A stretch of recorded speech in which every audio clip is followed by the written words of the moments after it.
अध्याय 1 कथासार 9 नारायणांपैकी मच्छिंद्रनाथाचा जन्म, त्याची तपश्चर्या।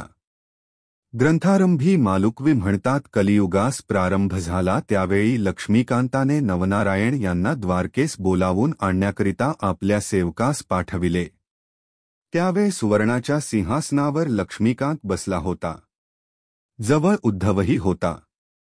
इतक्यात कवी, हरी, अंतरिक्ष, प्रबुद्धी, पिप्लायन, अविर्होत्र, ऐरहोत्र, चम्स, द्रुमिल, ध्रुवमीन आणि करभाज असे 9 नारायण तेथे येऊन दाखल झाले।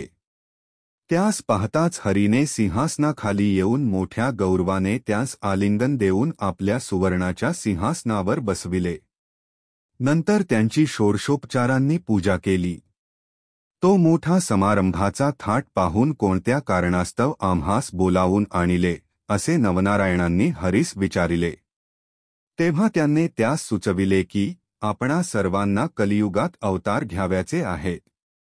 जसे राजहंस एका जुटीने समुद्राच्या उदकात जातात, त्याप्रमाणे आपण सर्व एकदा अवतार घेऊन मृत्युलोकात प्रगट होऊ। हरीचे असे भाषण ऐकून ते म्हणाले, जनार्दना, आपण आम्हास अवतार घ्यावयास सांगता, पण अवतार घ्यावयाचा तो कोणत्या नावाने हे कळवावे। त्यांचे हे म्हणणे ऐकून द्वारकाधीशाने सांगितले की तुम्ही सर्वांनी अवतार घेऊन संप्रदाय स्थापन करून दीक्षा देऊन उपदेश करीत जावा। तुम्ही कदाचित असे म्हणाल की आम्हासच अवतार घ्यावयास सांगता, असे मनात आणू नका। तुमच्याबरोबर दुसरी बहुत मंडळी मृत्युलोकी अवतार घेणार आहेत। प्रत्यक्ष कवी वाल्मिकी हा तुळसीदास होऊन येई। शुकमुनी हा कबीर, व्यासमुनी तो जयदेव व माझा अति आवडता जो उद्धव तो नामदेव होई। जांबुवंत हा नरहरी या नावाने अवतार घेऊन प्रसिद्धीस येई। माझा भाऊ बलराम हा पुंडलिक होई। मी सुद्धा तुमच्याबरोबर ज्ञानदेव या नावाने अवतार घेऊन येणार आहे। कैलासपती शंकर हा निवृत्ती होई। ब्रह्मदेव हा सोपान या नावाने अवतार घेऊन प्रसिद्धीस येई।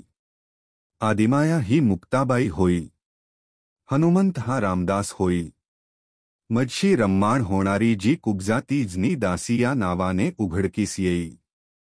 मग आपणाकडून होईल तितके आपण कलीमध्ये भक्ती महात्म्य वाढवू।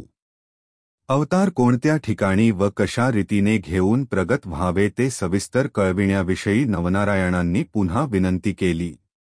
तेव्हा हरीने त्यांस सांगितले की पराशर ऋषीचा पुत्र जो व्यास मुनी त्याने भविष्यपुराणात हे पूर्वीच वर्णन करून ठेविले आहे।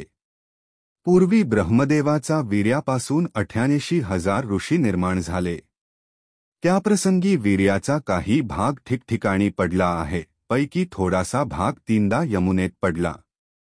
त्या 3 भागापैकी 2 भाग द्रोणात पडले व 1 भाग यमुनेतील पाण्यात पडला।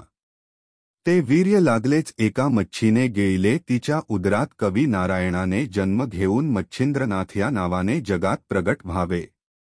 शंकराने तृतीय नेत्रापासून अग्नी काढून जाळून टाकिलेला जो काम तो अग्नीने प्राशन केला आहे, यास्तव अंतरिक्ष नारायणाने त्याच्या जठरी जन्म घेऊन जालंधर नावाने प्रसिद्ध व्हावे।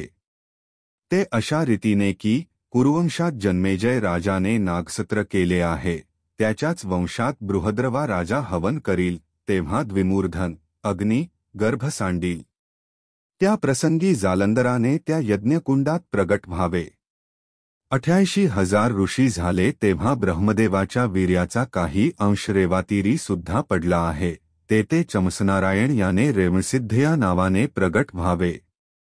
त्याच वीर्यापैकी थोडासा अंश एका सर्पिणीलाही मिळाला होता, तो तिने प्राशन केला। मग जन्मेजय राजाच्या सर्पस्त्रात ब्राह्मणांनी साया सर्पांची आहुती दिली, त्या समी हिच्या उदरात ब्रह्मबीज आहे, असे जाणल्यावरून त्या सर्पिणीला आस्तिक ऋषीने वडाच्या झाडाखाली लपवून ठेविले। पूर्ण दिवस भरल्यानंतर ती अंडे तेथेच टाकून निघून गेली।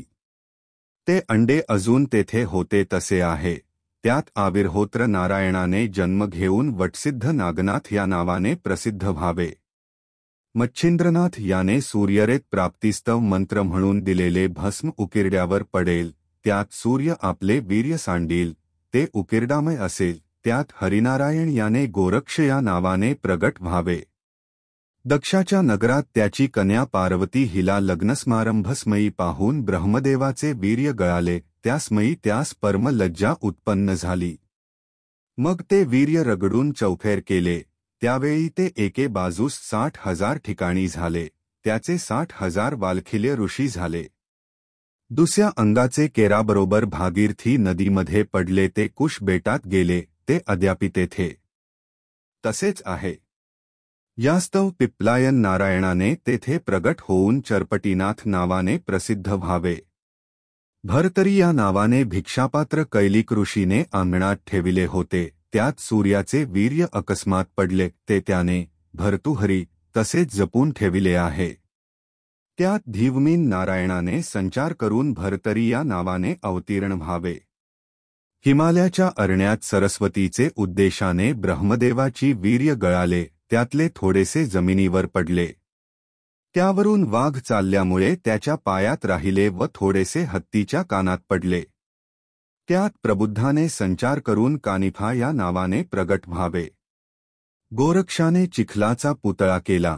त्यात करभंजनाने संचार करावा.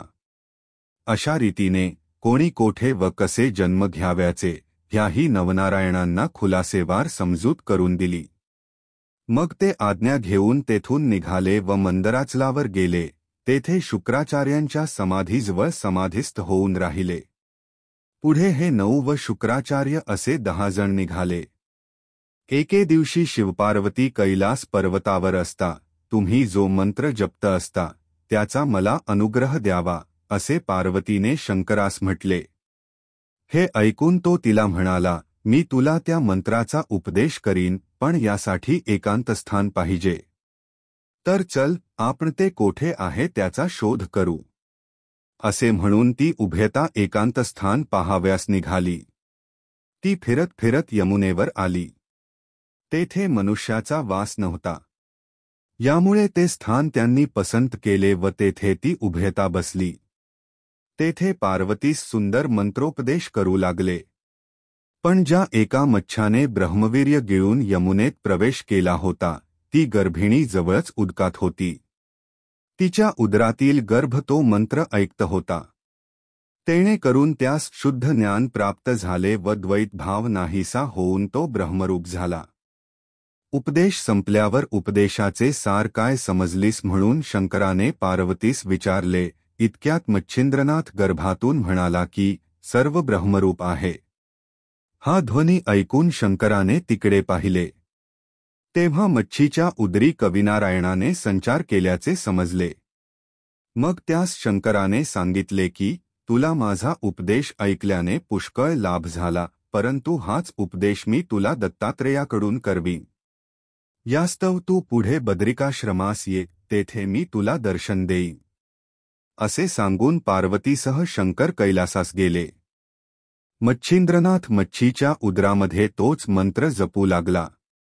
पूर्ण दिवस भरल्यानंतर त्या मच्छीने अंडे नदीतीरी टाकून आप उदकात निघून गेली. पुढे काही दिवसांनी कितीएक गपक्षी मासे धराव्यास यमुनाट्टी आले. त्यांनी ते अंडे पाहिले व लागलेच आपल्या तीक्ष्ण चोचींनी फोडिले. तेव्हा त्याची 2 शकले झाली व एका शकलात ते बालक पाहून व त्याच्या कर्कश रडण्याचा शब्द ऐकून ते भिवून पळून गेले. पुढे तो शिंपला कामिक नावाच्या कोळ्याने पाहिला. त्यात सूर्यासारखा दैदीप्यमान बालक पाहून त्याचे अंतःकरण कळवळले आणि कोणी तरी सावज कोमल बालकास मारील असे त्यास वाटले. इतक्यात आकाशवाणी झाली की हा साक्षात कविनारायणाचा अवतार आहे. ह्या बालकास तू आपल्या घरी घेऊन जा, नीट संरक्षण कर व ह्याचे नाव मच्छिंद्रनाथ असे ठेव. ह्याच्याविषयी तू मनात किंपी संशय आणू नको. ते ऐकून कोळ्याने त्यास घरी नेऊन आनंदाने आपल्या शारद्धता स्त्रीस दिले व मुलगा आपणाला ईश्वराने दिला म्हणून सांगितले. तिने त्यास घेऊन अति आनंदाने स्तनाशी लाविले. तो पान्हा फुटला. मुलगाही दूध पिऊ लागला.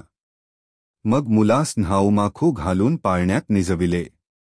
आधीच त्या उभयतांना मूल व्हावे म्हणून आशा सुटली होती, तशात अवचित पुत्ररत्न हाती आल्याने त्यास अनुपम आनंद झाला. मच्छिंद्रनाथाचे वय 5 वर्षाचे झाल्यावर एके दिवशी त्यास समागम घेऊन त्याचा बाप कामिक मासे मारण्यासाठी यमुनेवर गेला. तेथे त्याने मासे मारण्यासाठी जाळे पसरिले आणि पुष्कळ मासे त्यात आल्यावर ते बाहेर मच्छिंद्रनाथाजवळ आणून ठेवून पुन्हा जाळे घेऊन तो पाण्यात गेला. ते बापाचे कृत्य पाहून आपल्या मातृकुळाचा नाश कराव्यास हा उद्युक्त झाला आहे तसे मच्छिंद्रनाथाच्या मनात आले. तसेच आप असता बाप हे कर्म करीत आहे हे स्वस्थ बसून पाहणे चांगले नाही व आस्तिक ऋषीने सर्व प्रकारे उपकार करू जन्मेजय राजाच्या सर्पस्त्रात नागकुळाचे जसे रक्षण केले त्याचप्रमाणे आपण कसेही करून हा उद्योग बंद केला पाहिजे असे मच्छिंद्रनाथाने मनात आणले. मग तो एक मासा उदकात टाकू लागला. ते पाहून त्याच्या बापास इतका राग आला की तो लागलाच पाण्याबाहेर आला आणि त्यास ब्यात चपराका मारून म्हणाला, मी मेहनत करून मासे धरून आणतो व तू ते पुन्हा पाण्यात सोडून देतोस तर मग खाशील काय? भीक मागाव्याची असेल अशा लक्षणांनी. असे बोलून तो पुन्हा उदकात शिराल. त्या माराच्या तिरिमिरीसमसे मच्छिंद्रनाथास फार दुःख होऊन भिक्षेचे अन्न पवित्र असते व तेच आता आपण खावे असा विचार करून व बाप पाण्यात शिरलासे पाहून त्याची दृष्टी चुकवून मच्छिंद्रनाथ तेथून निघाला व फिरत फिरत बदरिकाश्रमास गेला.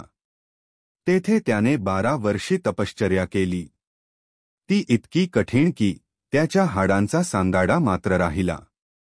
इकडे श्रीदत्तात्रेयाची स्वारी शिवालयात गेली व शंकराची स्तुती करताच शंकराने प्रसन्न होऊन प्रत्यक्ष भेट देऊन आलिंगन दिले व जवळच बसविले. नंतर उभयतांनी एकमेकांस नवलं वर्तमान विचारले. तेव्हा बदरिकाश्रमाचे अत्यंत रमणीय अरण्य पाहण्याची दत्तात्रेयाने आपली इच्छा असल्याचे शंकरास कळविले. मग त्यास बरोबर घेऊन शंकर अरण्यात गेला. त्याच समयी मच्छिंद्रनाथाचा उद्यकाल होण्याचे दिवस आल्याकारणाने तो योगायोग घडून येण्यासाठीच दत्तास अरण्य पाहण्याची वासना होऊन त्यास शंकराचा रुकारही मिळाला. ते उभयता बदरिकावनातील शोभा पाहून आनंद पावले. अध्याय 2 लवकर घेऊन येऊ आपल्यासाठी. माहिती आवडली असेल तर जास्तीत जास्त लोकांना शेअर करा. श्री स्वामी समर्थ. जय नवनाथ.